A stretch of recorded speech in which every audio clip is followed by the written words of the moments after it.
मैं अपने TWF, YTF, तिपरामोथा, TISF, TEF warriors को एक अपील करना चाहता हूँ।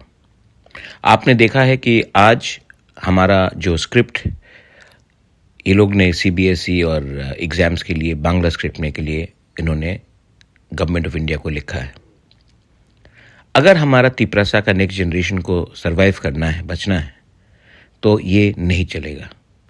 आज हमारा खुद का भविष्य हम खुद नहीं बना सकते हैं। हमें रोमन स्क्रिप्ट में लिखना है, काउब्रू हो, कॉकबोरक हो, लेकिन ये लोग बोल रहे हैं बांग्ला स्क्रिप्ट। जनजाति मोर्चा बीजेपी का चुप है, कांग्रेस का ST सेल चुप है, IPFT चुप है, तिपरामोथा को चुप नहीं रहना चाहिए।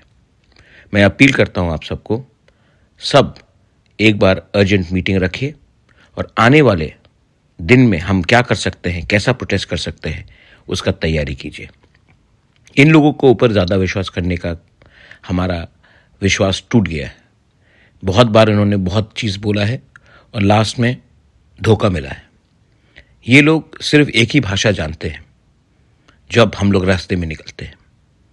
तिपरामोथा हम लोग नहीं डरेंगे, हम लोग फाइट करेंगे और रास्ते में आकर फाइट करेंगे, अपना अधिकार के लिए फाइट करेंगे। किसी के खिलाफ फाइट नहीं करेंगे, लेकिन अपना अधिकार के लिए तो फाइट करना ही पड़ेगा। ये फाइट हमारा नहीं है, पॉलिटिकल नहीं है, हमारा सर्वाइवल और एग्जिस्टेंस का है। निकलिए, एक होइए, रीग्रुप कीजिए और तैयार हो जाइए।